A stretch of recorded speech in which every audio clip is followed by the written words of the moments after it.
This is your host, Todd Lewis of the Praise of Folly podcast. Today I'm joined again by Keith Preston to discuss sociology, primarily the big three schools of interpretation during the 20th century. What causes a civilization to succeed or not? Is it genetics, race? Is it culture? Is it geography? And the three individuals that we'll be looking at that highlight these schools will be, for the genetic perspective, Lothrop Stoddard. You have to go to somebody that far back because since World War II, it's been essentially forbidden to advocate that publicly in the universities. The only thing that even comes close, though it was unintentional, was the bell curve. And a lot of ethno-nationals have jumped on the bell curve, but it really wasn't making claims in the way that a race explanation would. And then for geography, we have Jared Diamond's Guns, Germs, and Steel. And for culture, we have Victor Davis Hanson's Carnage and Culture. So let's begin with race, since that's the one that you're not allowed to talk about in the university, and the one that seems to be the most controversial. The problem with, basically the main premise of Lothrop Stoddard's work is that he believes that genetic degradation is what causes the fall of civilization, and that civilization could progress, exponentially if we just controlled human genetics so that we could breed out these traits. Because what he does is, of course, antisocial traits he associates to genes. And if you can just breed those genes out, the traits will go away too. And so if you just breed the right traits, then you'll just have the ideal human being. Classic eugenics, classic Margaret Sanger, classic Sparta.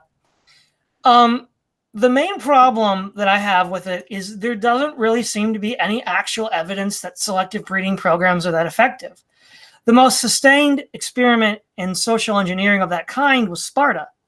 Sparta was notorious for its, agogay and brutal education of its young male population. And beginning in 480 BC, around the Battle of Thermopylae, which of course is immortalized in the 300, Sparta had a population of warrior elite, the homoioi, at 10,000. About 100 years later, in 370, at the Battle of Leuctra, when Sparta is defeated by the Theban general Epaminondas, they have about 3,000 warriors. So they lost about a third of their military manpower, and they eventually just bred themselves out of existence. The last reference to Spartans as actual warriors is in the Battle of Adrianople in the 4th century AD, where we read that some Spartans marched north to join the Roman army. We have no idea whether they were effective or not, or what happened to them. And what I find very telling is the exiled Spartan king Demaratus, when he's being asked by Xerxes, "Are you Spartans really as good as everybody says you are? Should I be afraid of you guys?" Demaratus says that 1-to-1, a Spartan warrior and a Persian warrior are roughly comparable. What makes the Spartans so effective is their teamwork. No, notice Demaratus doesn't say, "Oh yeah, we're just like, space marines or overmen. They've been bred to perfection." That's not his answer to Xerxes. His answer is, we fight in a formation. We fight as an organized body. And man to man, the Spartan was not necessarily superior to the Persian. And we don't really have any other example to look at of long-term selective racial breeding, because any other experiments have been relatively short. The Nazi experiment was 12 years, too short to really tell. The only evidence you could adjudicate in its favor, you might argue, would be the breeding of the European aristocracy, where they tried to breed essentially a warrior caste. But ultimately what ended up happening is in the 19th century, you just had a bunch of inbred, hairy people that were mentally retarded. And in the end, that didn't work out either. So I don't really see any sort of empirical evidence that selective breeding of humans like that really works. So that's sort of my analysis of the ethno-nationalist perspective. What are some of your thoughts on that school of thought, Keith? Well, we have to make a distinction, first of all, between the ethno-nationalist perspective and the eugenic perspective, and they're not the same thing. They often overlap with each other, but they're actually two very different sets of ideas. Eugenics is the idea that human traits that are desirable or undesirable or heritable, they're not socially caused, and that if you really want to improve the species or the breed or whatever, then people that have desirable traits need to interbreed with each other and pass those traits along, and along the way you breed out the traits that you don't want. Eugenics, when it was practiced, was not purely something that was about race, although race overlapped with it considerably. There was also the idea that alcoholism was a genetic trait, or criminality was a genetic trait, or drug addiction, or even sexual promiscuity, or all these different kinds of things were considered to be genetic defects. We're talking about a time period in which biological determinism was pretty much the norm in terms of the social sciences. So you had criminologists who would say that somebody that has long fingers is more likely to be a thief than somebody who doesn't, because they're genetically hardwired to take things that don't belong to them, or just pick things up as they go. Or, of course, there was a pseudoscience of craniology, the idea of somebody's head was a little bigger when you wrapped a tape measure around it. That meant they were smarter. And these ideas were taken very seriously. And there's a very rigid biological determinism associated with that, the idea that superior human traits or desirable human traits are genetically hardwired. That's not the same thing as ethno-nationalism per se. That was often used as a basis for ethno-nationalism, or people with ethno-nationalist beliefs also believe this as well. But if you really take eugenics arguments seriously, then you should argue that what matters is not ethnicity, but the actual heritable traits that you're trying to breed. So based on things, for example, like modern IQ testing, and people who advocate for this point of view are really big on IQ testing, and in many ways they're IQ determinists. They will say, well, the reason that the Africans are poor or on average is because on average they test lower on IQs and tests and things like that. So if you really think having high IQs is really the way you get a better society or a better human species or whatever, then you should argue, well, then if Europeans want to improve their breed, they should be breeding with East Asians, and they should be breeding with Ashkenazi Jews, and these are all positions that ethno-nationalists typically don't take very often. So ethno-nationalism and eugenics are two different sets of ideas. There were proponents of eugenics that were not specifically ethno-nationalists, although it did overlap quite a bit. Well, for example, Julian Huxley was a non-ethno-nationalist eugenicist. Yeah, and there are people with those kinds of views today. Richard Lynn is one. Richard Lynn is big in a lot of alt-right circles because of his IQ studies and things like that. But he actually is something, if he could be called an Asian, an ethnic supremacist of some type, he's probably an Asian supremacist. He actually argues that Asians have a superior civilization, and he thinks the torch of civilization is being passed to the Asians even today. So that's the eugenic perspective. Now, the ethno-nationalist perspective, or the racialist perspective, is the idea that that races are maybe not distinct species, but distinct biological categories. Most contemporary science denies that. Most contemporary science says no. There are differences among people in terms of, say, skin color and things like that, but that's not really. That doesn't mean that races are separate biological categories. But in older times, they did believe that. They did believe that races were different biological categories. And ethno-supremacists or racialists or racists or whatever typically will argue that races, by definition, have certain traits. And that if you really want to promote those traits, you need, if they find them to be desirable traits, you've got to essentially preserve and advance, the racial groups that you think possess these particular characteristics. And the common argument that's used by white nationalists is that whites have superior levels of intelligence or creativity or character or whatever, and maybe some of the other groups have some of these sometimes, but they're generally inferior to Europeans. And therefore, European superiority in a racial, biological sense is what makes for the advancement of civilization. Maybe the Asians can copy what Europeans do, and maybe Africans or Mesoamericans or whomever can piggyback on what Europeans do. But it's really Europeans that create, all good things, or depending on how there are different levels of extremes of this. There's a number of problems, though, with both of these sets of biological determinism. With the eugenic idea, the idea of selective breeding, and that's how you get superior people. As you said, his past experiments with that haven't been very successful. Stuff like that has been tried in Asia as well. It's not just in Western cultures that's been tried, but that's been tried in other places. And it usually produced the same results. Like, after do it for enough generations, you have, people that are inbred and mentally handicapped because of that. But it's also true that inherited traits are variable among themselves. Most people don't have just all superior human traits, things like superior intelligence, health, character, talent in various things, music, art, whatever. Most people have some of those things and not others. There are people that could be considered, quote unquote, superior in certain ways and inferior in other ways. For instance, one of the big ones that people with this viewpoint emphasize is IQ. The implicit assumption is that, well, you have to have a society of people with high IQs in order to have a superior civilization. Well, certainly you want to have people that are intelligent as opposed to unintelligent, and educated as opposed to uneducated, and things like that. That's not really in dispute.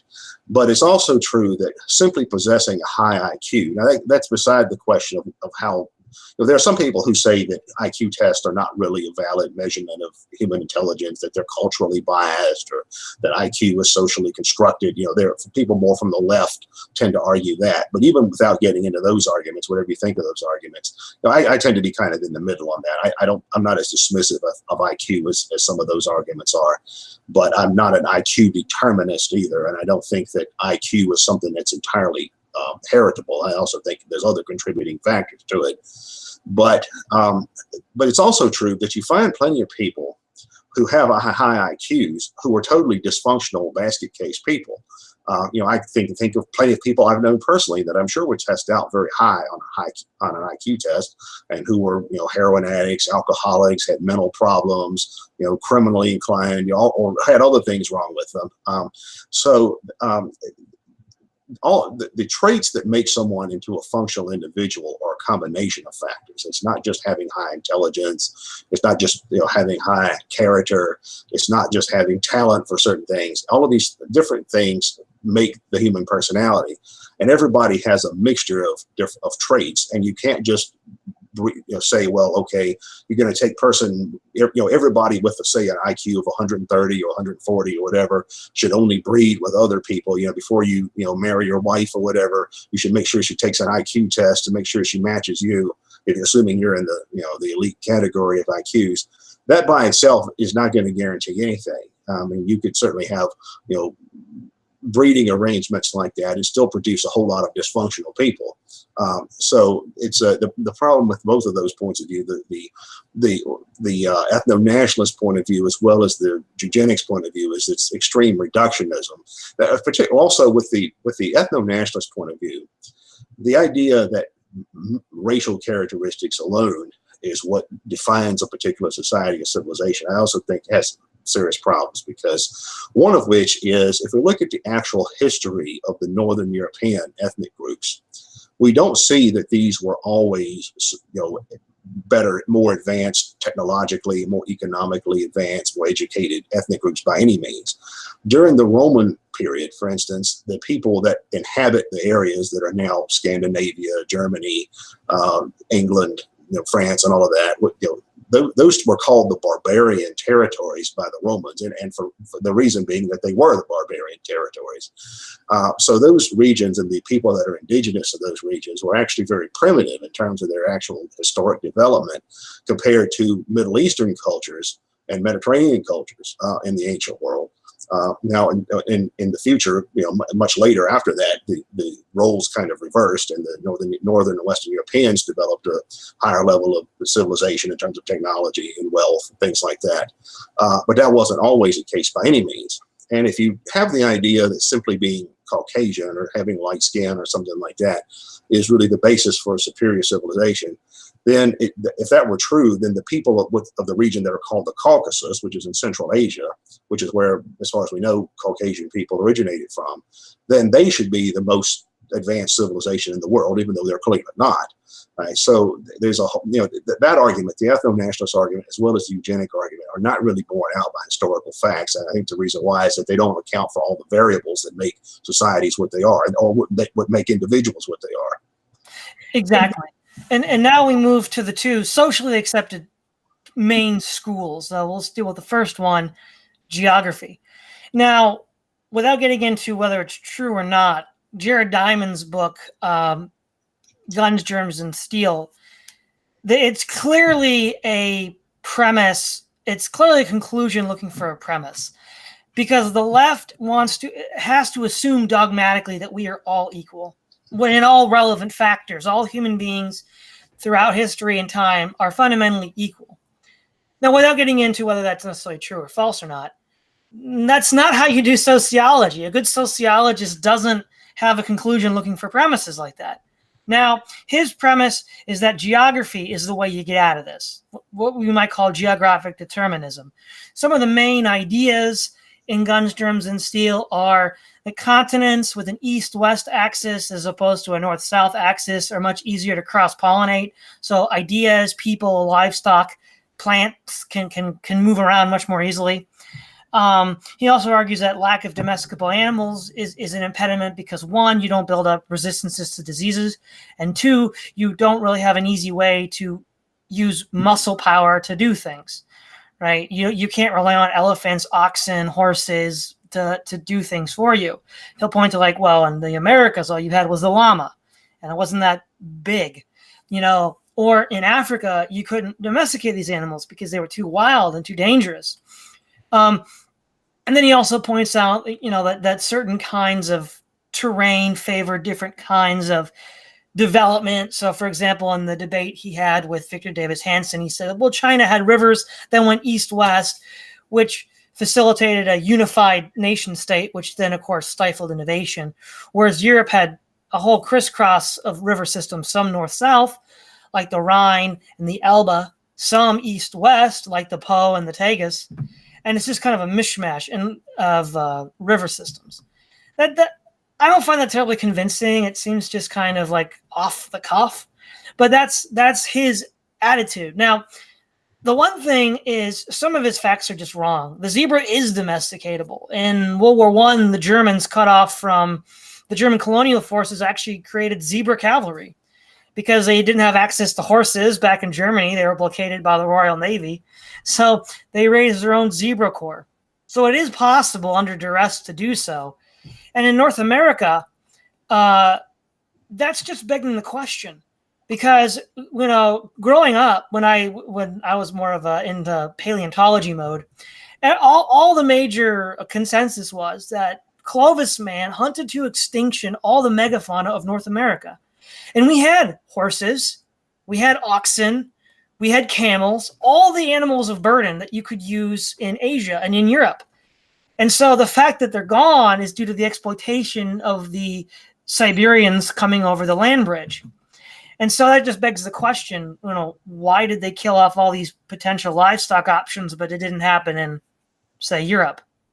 And I think the real problem is that geography just isn't as determinative as he wants it to be.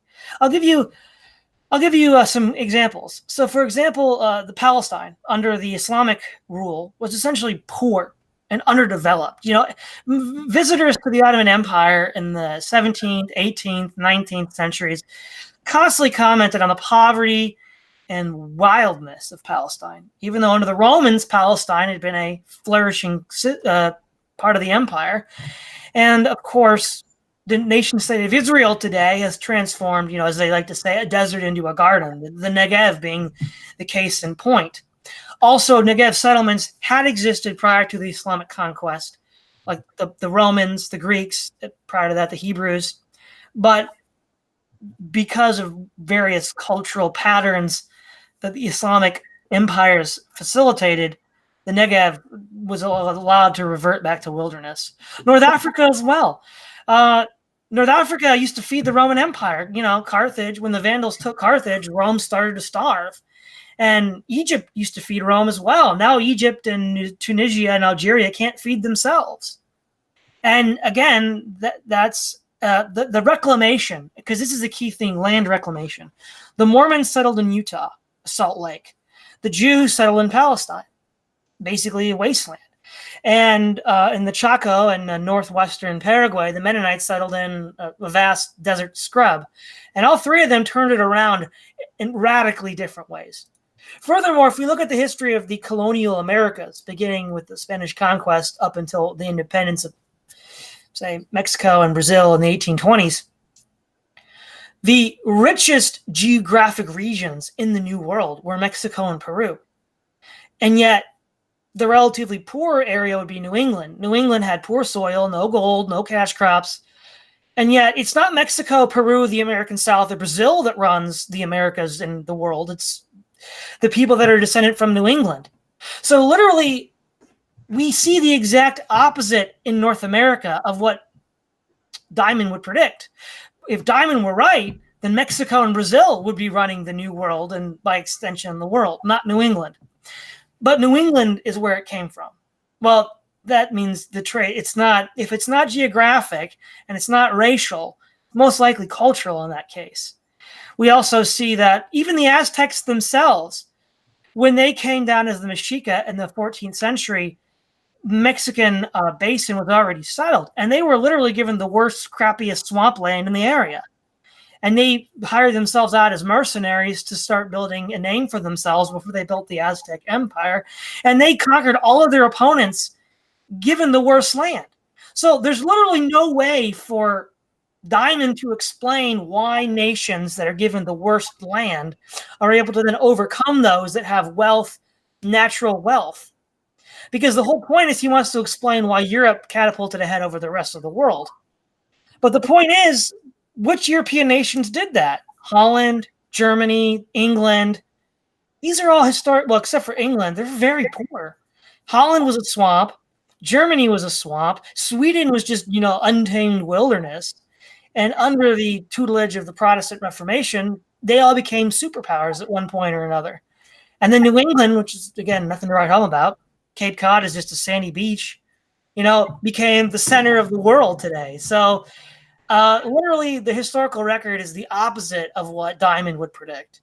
And I think really what we just see with guns, germs, and steel is a conclusion looking for premises. Well, Jared Diamond's thesis is really a building on the Marxist view. It's or at least it seems influenced by that or reflected by it. But the Marxist view of social development is what they call historical materialism. And that's the idea that what makes societies what they are is a combination of the material resources that are available, which means geography, land, natural resources can be a part of that. And parallel to that are systems of production, the mode of production, as they call it, and also technological factors. So they have this idea that it's the material factors that a society possesses that shapes the course of the social evolution of that particular society. And Jared Diamond is piggybacking on that a bit. He's saying, well, these societies that developed, that became major powers and became more economically developed, they did it because they had better material conditions to work with, land and all of that. I tend to think that there are a whole lot of problems with that, some of which you've already pointed out. But one of them is if we look at different societies around the world, and I think this is an issue where geography does matter, but in the opposite direction of what Jared Diamond claims. If we look at societies around the world, we tend to see that societies that are located in geographical areas that are predominantly cold areas, or where it gets very cold, tend to be economically more successful and more technologically developed than warm climates. If we compare North and South America, North Asia and South Asia, Northern Europe and Southern Europe, Russia and Central Asia or the Middle East, virtually worldwide. I guess Australia is an exception, but then their geography is kind of an exception too. But virtually on a worldwide basis, we see that cold climates tend to be more advanced technologically, economically, materially than warm climates. And that's actually a question that social scientists have asked, and economists and others, and that is, why does the North seem to dominate the South in this way? And I suspect, I don't think this can be proven, but I do suspect that geography was a big part of that. And the reason being is that the way that geography influences the development of particular societies. If you live in a society where it's going to be cold most of the time or much of the time, then you have to develop a way of thinking that is more forward thinking, that's more that what economists call involves a lower time preference, meaning that you have to be somebody that plans ahead. If you live in a part of the world where you can go farming and hunting, 24/7, 12 months out of the year, it doesn't really matter that much. You don't have to plan ahead as much. But if you live in a part of the world where it's going to be snowing 6 months out of the year or something like that, then you've got to think about, okay, well, I've got to have X amount of provisions put away for the winter when there's not going to be any crops growing, and animals are going to be hibernating and all of these kinds of things. So I do think that the peoples around the world that originated from cold climates seem to have developed a point of view that was more about planning for the future. Now, how they planned for the future might have varied a lot. One way was conquest. One way was the Viking way, which was, okay, we need stuff for the cold season, so let's go take it from somewhere else. Or if it's cold here, well, let's go down south and where they've got it going on and take it from them. All right, so that's one way. So I'm not saying that the people from cold climates developed, what we would think of as an ethically superior culture or anything like that. But they did develop a culture that's more forward thinking, that's more oriented towards, like I said, a low time preference. And that, I think, creates a certain cultural framework for cultural development, because you are always thinking ahead. What are we going to be doing 6 months from now? What are we going to be doing 5 months from now? What are we going to be doing 10 years from now? And you do see that more in the warm climates than in the cold in the cold climates than in the warm climates.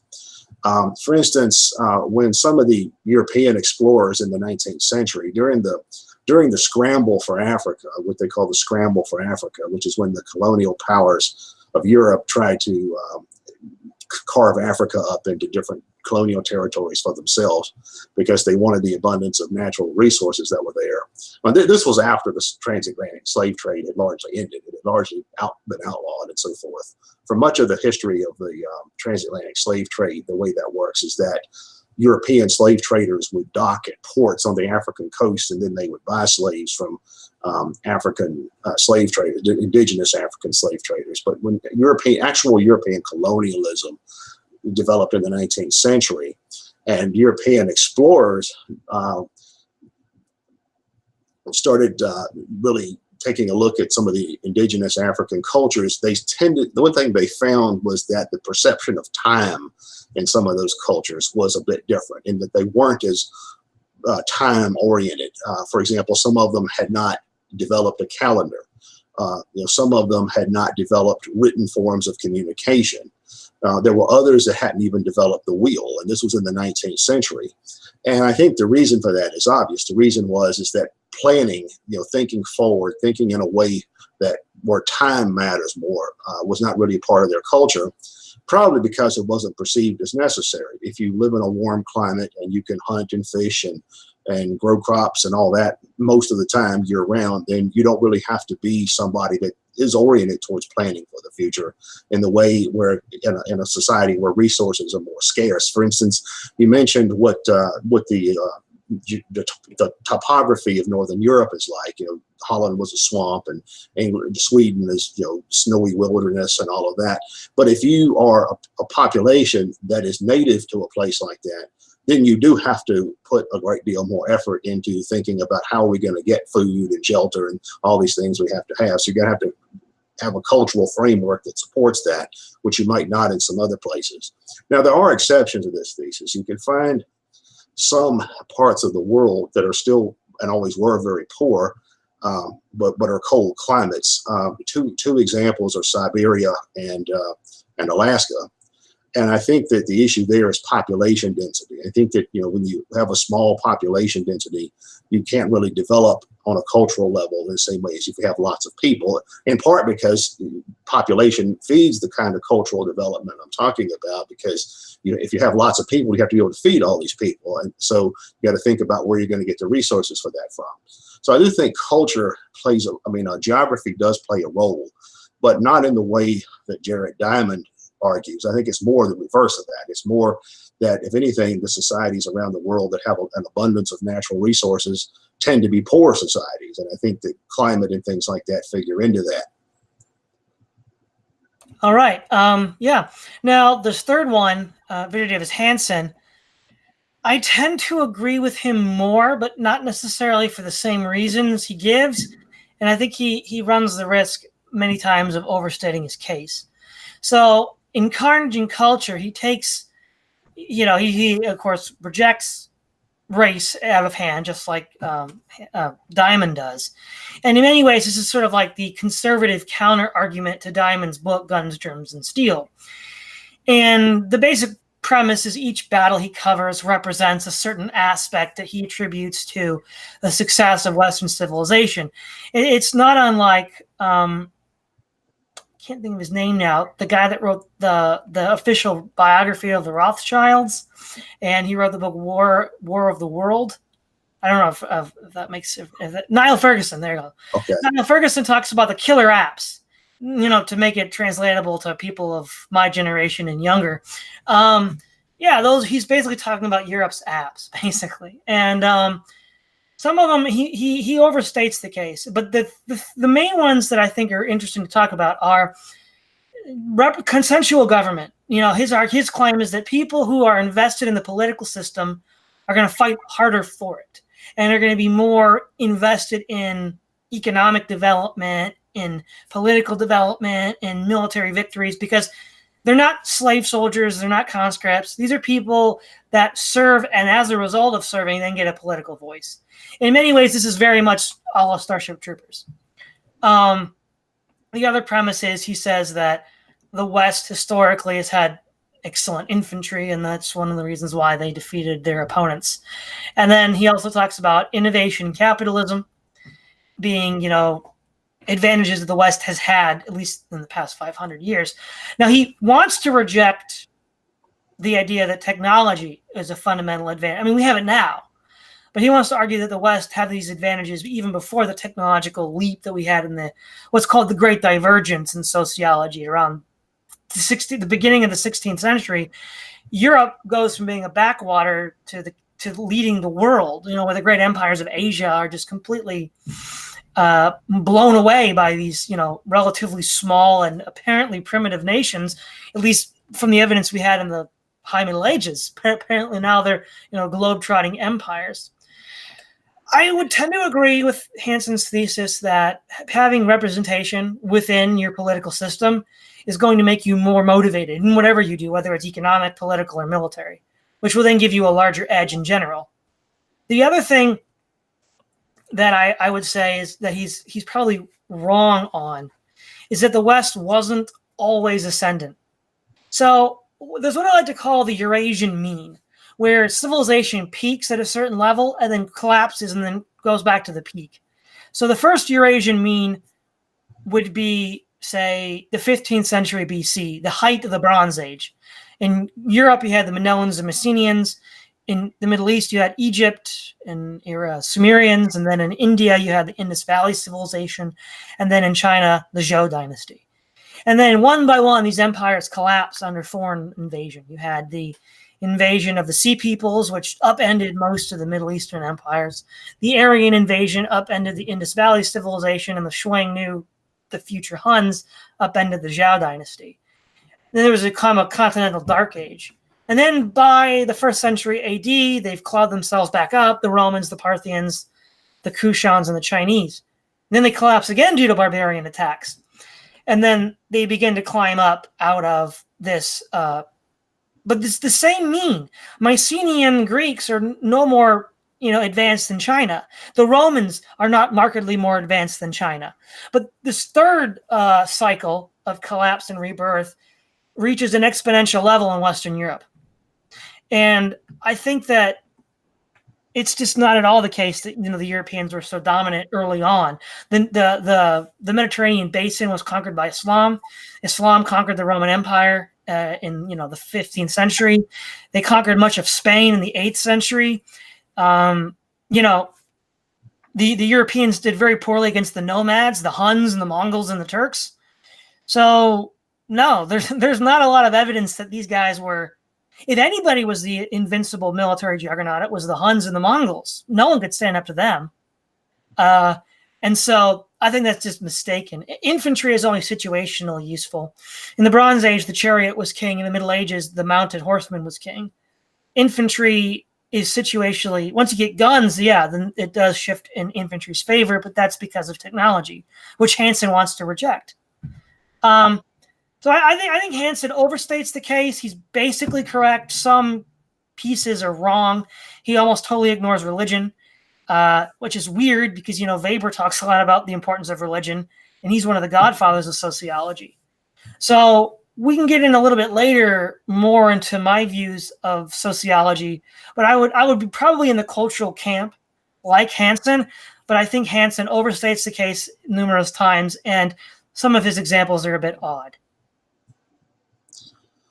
Well, when we look at the cultural factors that contribute to the development of civilization, I think there's a lot of things that go into that. Now, Neil Ferguson's idea that participation in public institutions is part of that, I think, is certainly an important one, because if we look at ancient Greece, that's really a textbook example there. Ancient Greece had no overarching central government. It wasn't one of the ancient tyrannies like Persia or Egypt or Babylon or one of those. What it was merely a collection of thousands of cities, and they had hundreds of different political systems, and they changed political systems all the time. There was a lot more political fluidity that prevented a concentration of power. Societies that where power tends to become over-concentrated also experience an over-concentration of wealth. And that's not just a Marxist idea. That's an Aristotelian idea as well. But Aristotle's idea is that, well, to have a functional society, you've really got to have not too much concentration at the top, not too much concentration at the bottom, a solid middle. Ancient Greece approximated that ideal more than a lot of ancient cultures did. And I think that the fact that they were able to avoid extreme concentrations of power and extreme imbalance in wealth distribution of the kind that you found in some other places contributed to the superior level of civilizational development they had, which was very advanced for its time. It was more advanced than many things that came afterward, even many centuries later. And as far as other examples of how culture influences social development, another interesting example that's more of a negative is India. People have always wondered why India is so backward, has always been so backward. People say, how can this old society going back to thousands of years, it's so old we barely know how it began, how can that society have failed in terms of economic development to the degree that they have? And even now, in India, roughly half their population lives in what are essentially pre-industrial conditions. And I was actually having a conversation about that once with an academic from India who had some theories on that I think are accurate. And that is, one of the principal problems with India as far as development is cultural, and it's rooted in their caste system. The caste system in India is, like all ancient societies, it's a stratified, hierarchical type of system, but in an even more rigid way than what you find in most older societies. The caste system is something that where you've got the four basic castes. You've got the scholars and priests at the top, and then the warriors, and then the merchants, and then the workers, and then the people who aren't considered caste people, the Dalits, untouchables, and the indigenous people are excluded from the caste as well. But even within the castes, though, you have about 3,000 subcastes. And the norm in that culture is that traditionally, the caste system was outlawed in 1947, but the tradition for thousands of years in that culture was that if you're born into a certain social position, you stay there, period. There's no upward mobility. There's no sideways mobility. If you're born to if your father is a merchant, then you're going to be a merchant, period. If your father is a shoemaker, you're going to be a shoemaker. Or if your father is a farmer, you're going to be a farmer. They have castes for beggars. They have castes for prostitutes. They have all kinds of castes.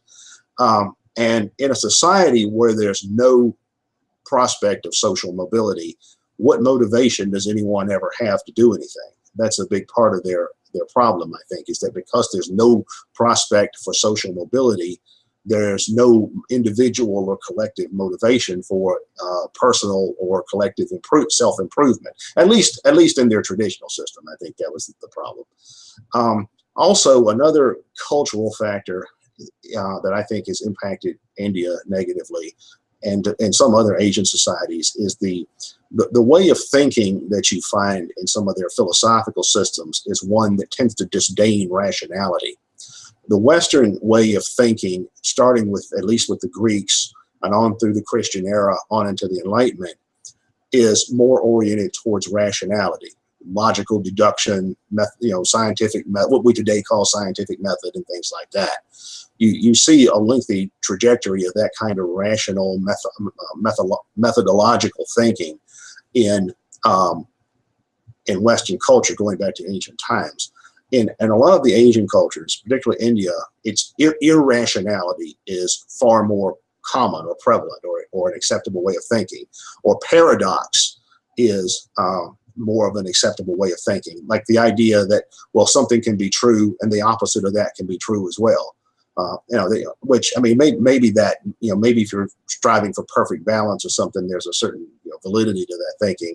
But there's a disdain for rationality. There's a disdain for the idea that things have to make logical sense. People I know today who are very, very interested in Asian philosophy, that's what they will say. Well, it doesn't have to make sense, or it's not supposed to make sense, or it's a paradox. Or so I think that the Western rational way of thinking, whether it's in its Greek form or its Augustinian Thomistic form, or whether it's in its Enlightenment form, is more compatible with things like scientific development, technological development, economic growth, and those kinds of things. So there's politics and class hierarchies; those matter. But philosophy, culture, religion, all of those things matter as well in terms of social structures, in terms of the way that people think. Yeah, exactly. Now, as far as my own thoughts on sociology and what leads to the rise and fall of nations, a sort of brief summary of some of the most important thinkers. I call this the Goody Law Unwin White Weber thesis, or GLUE for short. So Jack Goody in the 1980s, the anthropologist, wrote a history about the origins of the modern Western nuclear family. And he tied it to what he called the Papal Revolution, where Gregory I to Gregory VII passed a series of laws that made it very difficult for the, as he understood it, the Eurasian family, where you had a paterfamilias at the top with all the wealth in his hands, and it was kept in his hands by concubinage and adoption and close kinship marriages. And that was all, of course, forbidden because this was considered to be immoral. And so laws were then enacted by these two Gregories and continued within the Protestant world after the Reformation that divided the wealth up, because now the wealth could not be centralized in the hands of the few big men in society. It had to be diffused out through society, which of course creates the middle class, because the middle class, as Aristotle said, is wide ownership of land. But land is wealth, so you could just as easily say wide ownership of wealth, which then creates this feedback loop where wealth is diffused out from the hands of a few to the many, which then gives rise to the mercantile classes in northern Italy and in the Baltic and the North Sea, with the Italian city-states of Venice, Genoa, and the Hanseatic League. And then from there, we get capitalism. And it first develops in Italy, but then it also develops in the westernmost fringe of the Hanseatic League, Holland and England. It didn't develop in the Baltic because the German trade city of Lubeck was just not able to defend itself against the threat of Denmark and Sweden. And Novgorod got gobbled up by Muscovy, a essentially Asiatic despotic power, which was not inclined to trade at all. So that aspect, I think, is correct. And in fact, Weber also agrees that breaking up these extended traditional families, which both Goody and Weber view as an impediment to economic development, was a precondition for the rise of capitalism. Now, the aspect where Unwin comes in is J.D. Unwin was an early 20th century sociologist who was attempting to demonstrate Freud's claim in Civilization and Its Discontents that the sublimation of sexual desire was a precondition for civilization. He made a very big influence on Aldous Huxley, who in his book Ends and Means basically treats Unwin as the definitive author on this topic. And it's in the not so subtle way indicates that that's the inspiration for Brave New World, where they use drugs and movies and sex to keep people controlled for the corporate global elites. And we do see with these relatively wealthy Northern European nations a strong puritanical streak up until the 1960s, which has then changed. And then lastly, White and Weber. So White's thesis, Lynn White's thesis, is that modern scientific discovery could only occur once nature was demystified. And in the biblical record, there's the idea that nature is not divine. The source of divinity is God himself. And so nature is for man to take dominion over. And you'll see this criticism from a lot of deep green far left types. They'll say, oh, this is all the fault of the Dominion mandate. And they're not entirely wrong. And so White is really where this theory kind of gets off the ground. And I think he makes a compelling case that the mystification of nature through the Christian religion, this cosmic change of thinking, which also Goody identifies as changing the marriage habits of Western Europe, led to the precondition for capitalism in modern science. And then Weber points out that modern industrial capitalism first developed in Protestant countries, England, Germany, the one exception being Catholic Belgium. And then we see his argument is that Protestants basically took the idea of a vocation outside of a uniquely clerical basis where you sort of cloistered yourself away from the world, and vocation became for everyone. So now workmen, tradesmen, merchants who are considered, scum, the people that mattered were kings, princes, emperor, priests. The people that worked were slaves or peasants and were considered basically scum, and merchants were considered scum. And so now these people can have a vocation on par with a priest, a minister, an emperor, a king, or president. And so that unleashes a lot of creativity. And furthermore, you look at, as Weber focuses more on the reform branch of Christianity, this objection to conspicuous consumption. The Catholic view of the good life, like Aristotle, is very Epicurean. Easy material conditions, comfortable consumption of goods, whereas the Puritans are almost ascetic. It's like don't consume anything, only what you need, only consume what you need. But what that does is it allows for capital accumulation, and that capital accumulation can then be plowed back into constructive economic development. And furthermore, I don't know if it's Weber, but the Weber school, as it's expanded since Weber's death in 1920, also includes higher literacy rates. And the Weber school ties that to the Protestant idea that everybody should read the Bible. And because of that theological impetus, we then had universal education, first seen with certain German states under Lutheranism. And then, this really peaks in Holland, where in 1650, out of a population of 2 million, about 60 to 70% of the male population could read and write. And then we see in the United States and New England, by the time of the American Revolution, about 90% of the adult male population and about 70% of the female population could read and write. And I think combining the insights of all of these scholars really does give us a nice, solid foundation for explaining why certain nations rise and fall. And it's not that you have to be a Protestant to make this work. Obviously, East Asia, in the form of Japan, South Korea, Taiwan, Hong Kong, and Singapore, have copied many of these positive traits, but maintain their Confucian or Buddhist or Shinto heritage. So you don't necessarily have to be Protestant to do this. Obviously, the Jews did this in Israel. But I think glue is a pretty good way to look at all of these factors. So I guess at a first rub, Keith, what is your view on that? Well, the relationship between economic development and social development and family structures is interesting. It's been pretty well established that the ancient model of the family, it's interesting because today, when we talk about, when we hear debates over controversial social issues, we see proponents of, on one hand, the traditional family and proponents of, diverse families or whatever. But neither one of those points of view are really the ancient model of the family. The idea that what we think of as a traditional family, mom, dad, the kids, 2.5 kids and 2 dogs and 2 cars or whatever. That's a very modern idea of the family, historically speaking. The ancient model of family is more what you were describing about polygamy and concubinage, and really the family, was more like you had an individual who was a dominant individual, and his wives and children and all of that were considered as property. And that is one of the ways in which wealth was used, that was used to centralize and amass control over wealth.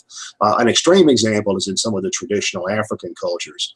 In some of the traditional African cultures, the chieftain more or less was the owner of virtually everybody in his tribe or community or whatever. And that also was a very stifling, rigid social system, and probably one that had the effect of impeding social development quite a bit. James Scott, the anthropologist in more recent years, has done some interesting research on the origins of the state in the Middle East the ancient Near East, the Mesopotamia, those regions. And what he found as well was that you see a similar pattern where you see the rise of elites being accompanied by this idea of family dynasties as a proprietary systems, and women become property and things like that as well. So you do find that in some of these older societies, and over time you see that being phased out. It didn't start with Christianity. It's actually in ancient Greek philosophy, you see some prototypical critics of some of this, like Plato was a good example. But then in pagan Rome, they actually banned polygamy in pagan Rome, although not as explicitly as they did in Christianity.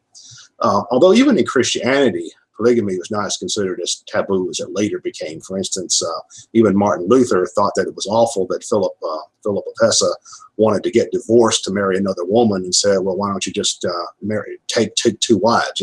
We can deal with that, but getting divorced, you can't do that. So I guess Luther was still a good Catholic at heart. But well, I mean, even in medieval Spain during the Reconquista, it was quite common for a Spanish young man to have concubines prior to marriage. Yeah. So you see, it's more of an evolutionary process. But I do think, though, that the idea that the family is some kind of dynastic empire, breaking down that model of the family and having a more egalitarian model of the family, where women, say, are relatively more equal to the male partner, to the husband or whatever, and the children are not just the property of their father, but the children are considered to have rights, or to be autonomous individuals in some ways. That's another thing that marks a lot of traditional societies. Children really were property. Infanticide, killing small children that were considered burdensome, that wasn't any big deal in a lot of these older societies. So that's another thing. But yeah, the breakdown of these ancient family structures over millennia was a part of the process, I think, of development. Along with that, you do see what you were saying about the demystification of nature is interesting, and I think that overlaps with what I was saying earlier about, in the Western tradition, you have this idea of rational thinking, that nature can be understood through what we would call the scientific method or empiricism or something like that, and that logic and things like that are important. You don't find that in animistic cultures, certainly. They just have this idea that nature is just a bunch of spirits and all of this kind of stuff. Or, as I said, in Asian philosophy, they're more likely to accept the irrational and paradoxical thinking and all of that. So rationality was important. Education, you mentioned how some of the Protestant Christians, they were big on the idea, well, people should be educated, because they had this idea of priesthood of all believers. So meaning anybody that wants to can read the Bible or translate the Bible or whatever, which would have gotten you burned at the stake under under the Catholics. You also find that in Judaism too, though. In Judaism, their Jewish culture was always big on education, because you need to be able to study the Talmud and Jewish law and that kind of stuff. And even in Islam today, even very fundamentalist Islam, they really emphasize learning to speak Arabic in the proper original, because that's what you've got to do to read the Quran and things like that. So in these cultures, some of these Abrahamic religions, you do find this emphasis on education that you don't find in a lot of other places. And religion is often a motivating factor, because you've got to be able to read these sacred texts and interpret them correctly and understand them. So yeah, religion, the role of religion in this is interesting, as well as philosophy, as well as family structures. And talking about Max Weber, though, he's interesting. His famous thesis was, what was the relationship between Protestantism and the development of capitalism and the Industrial Revolution, but it's something that's widely misinterpreted. I don't know how many times I've heard people say, and not just lay people, but academics even express this idea that what Weber was arguing was that classical Protestants, meaning 15th, 16th, 17th century Protestants, well, wouldn't have been 15th, it would have been 16th, 17th, and 18th century Protestants believed that if you were rich, that means God likes you. So you go out and you try to be rich, because then that means God is on your side, or something like that. I don't know of any evidence that classical Protestants believe that, or that Weber believed that. I mean, maybe Joel Osteen teaches that or something, but that's not really, classical Protestantism. What he was actually arguing was multiple things. He argued, first of all, that Protestants' cultures in Europe were more adaptable to changing social conditions. And because industrialization, capitalism, the market revolution, the growth of commercial society, the growth of republicanism as a form of government, things like that, those were all very far-reaching changes for their time period, at least as far-reaching as the tech revolution in contemporary times. But in order to really take advantage of that, you have to be adaptable. You have to be adaptable to change. And Protestant cultures were more adaptable to rapid change than the Catholic cultures were. The Catholic cultures in Southern Europe and other places tended to be much more static, rigid, stratified, didn't want innovation, didn't want change. Protestantism had a cultural foundation of accepting change, because they had already expelled the Catholic Church from the Protestant countries, and the Catholic Church was everything in the Middle Ages. So if you had this history of expelling the Catholic Church from your society, then you actually were certainly culturally much more adaptable to change than societies that didn't have a comparable history. So that was one aspect of Weber's thesis, the idea that that Protestant countries were more adaptable to the changes that ushered in industrialization and capitalism, all of that. But as far as some of the other ideas that Weber had, he thought that one of the things about Protestantism compared to Catholicism was that Protestantism was also somewhat more egalitarian, in the sense that in Protestantism, you don't really have the church hierarchy in the way that you have in Catholicism. You don't have the distinction that's made between religious life and social life. In Catholicism, and not just in Catholicism, but in most traditional religions, like in Hinduism and Buddhism and some of that, and all of those, there's this idea that, well, to be a spiritual person, you need to be a priest or a monk or a nun, or go live in a monastery, or be a swami or something like that. If you're in India, to be a really spiritual person, a religious person, you're supposed to be a religious professional. You're supposed to renounce, material pursuits, and you're supposed to go off and, kind of live in the woods and meditate, or take a vow of poverty and things like that. But Protestantism did away with these religious orders, and in the process, they tended to blur the distinction between the sacred and the profane, in the sense that they thought, well, like you were mentioning earlier, how in these older societies, the upper classes thought that merchants and laborers, they were lowlifes, but Protestantism had the effect of raising the status of merchants and laborers, because the idea was, okay, to be a spiritual person, to be a religious person, to be a good Christian, you don't have to be a priest or a monk or a nun. You can be a merchant, or you can be a laborer, and somebody that's involved in normal, day-to-day social life, and still be a spiritual person. That had the effect of raising the status of the merchant class and of the business class and the working class and all of that. In tradition, if you go back and you read the writings of ancient philosophers, the merchant class was often viewed as suspect. Like the merchant class was viewed as, decent people aren't merchants. Refined, educated, sophisticated people aren't merchants. Being a merchant was looked at as being kind of lowbrow, kind of like the way we would look at a janitor or something. Not only that, it was considered kind of morally suspect, like being a pimp or something like that.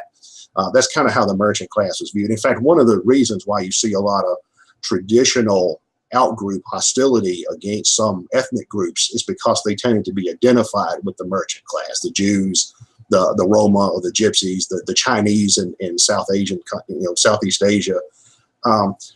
Protestantism did away with some of these distinctions to a greater degree, which created an environment where the merchant class was more likely to thrive. It was okay to be a merchant. It was okay to be a laborer. You didn't have to be quite as dependent on the church hierarchy. Also, Protestantism helped create the scientific revolution, because if you don't have to listen to what the priest says, if you don't have to just, if the Pope's word is not final, you have priesthood of all believers, so everybody can read the Bible, everybody can, belong to whatever church they want to or whatever. Then that creates a way of thinking where people are going to be more inquisitive and more likely to want to explore, nature and things like that. And that combined with this pre-existing rationality, this idea of separating nature from spirituality, separating the material from the spiritual, in the sense that nature is not just what you were saying earlier about the demystifying nature. That foundation already existed in the Judeo-Christian tradition and also in some Greek traditions as well. So that combined with Protestantism, I think, created an intellectual culture that gave way to the rise of the scientific revolution, just like the blurring of the class distinctions and the separation of the sacred and the profane. That gave way to, I think, the growth of the prominence of the merchant class and the working class. I guess one question. What do you again? I don't think you've again. Unwin is not discussed much anymore. And the closest people ever get to him is the influence he had on Brave New World. But what do you think?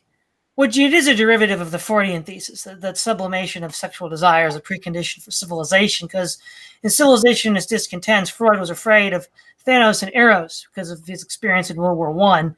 And I think it came out right before World War II, so he saw similar rumblings, that he's like, okay, we need to, suppress this. Whereas, the Freudian school flips in the 50s and 60s with Marcuse and Reich, where they claimed that it was the sexual repression that was the problem. But the thing is, Freud himself didn't believe that, and neither did Unwin, who was trying to put an anthropological, scientific, rigor to what Freud had said. What do you think of that theory? I think that's a bit murky, because from my examination of different kinds of societies, it seems that different kinds of societies can be successful societies and have a comparatively libertine view of sexuality, or they can have a comparatively, I don't know what the word would be, puritanical or ascetic maybe is a better term, a more ascetic view of sexuality. For a good example is the ancient Greeks. The ancient Greeks had virtually no concept of sexual morality by our standards. I mean, even being a pedo and all of that, nobody really cared. And yet they still managed to produce a fairly advanced civilization. On the other hand, there have been societies where sexuality is repressed and where development has also been impeded. One good example is Saudi Arabia. Saudi Arabia would be a pile of sand if it weren't for the influx of Western capital and technology and things like that. And yet they're a society where open expressions of sexuality, at least, are very repressed. And then certainly gender role subordination is very rigid and hierarchical. So as to what the relationship between either one of those is with social development, I'm not sure. I think it would probably depend on other factors. I mean, it's like you mentioned, the ancient model of the family, where you have the patriarch and his 50 wives and all that kind of stuff. Yeah, that I think was the problem with it, was that it was used to centralize control over wealth and centralized political power and stuff like that. So you could say that breaking that down and developing a more ascetic view of sexuality could actually contribute to social development. I think the thesis, the first thinker you mentioned, I don't remember his name. Jack Goody. Seemed to have that view as well. At the same time, it's also true that social development in many parts of the world tends to, I won't say it tends to coincide, I won't say sexual liberation per se, but it also tends to coincide with the migration away from sexual asceticism. For instance, I know that in all the countries around the world that today are the most technologically and economically developed, the status of women, for instance, tends to have been raised. Also, the gay thing tends to be more, at least tolerated or accepted or whatever. So it seems to be some of both. I think it's probably, depends on how the sexual norms interact with other cultural and social factors. Okay. We're about out of time. Is there anything else you'd like to leave us with before we wrap up the episode? Well, one would be that no serious social scientist or historian or economist or political scientist says that everything can be reduced to a singular factor. Whenever somebody is promoting an idea like that, I think that's a red flag that they're probably pulling your leg, or they're probably, misguided in some way. Somebody that says that, everything can be explained in terms of class conflict, or everything can be explained in terms of racial superiority, or everything can be explained in terms of a singular set of theological ideas, or everything can be explained in the sense of geography. Usually people like that are in the wrong track. I think that all of these different factors interact with each other. Culture, the way people think in terms of philosophy and religion, ethics, those kinds of things, family structures, social structures, economic and political structures, geography, climate, military factors, maybe just this army got lucky and won this battle, and that paved the way for them to be more successful in the future. All of these different kinds of factors is what makes civilizations what they are. Okay. Well, this is a very interesting conversation. Thanks again, Keith. This is Todd Lewis of the Praise of Folly podcast, signing off.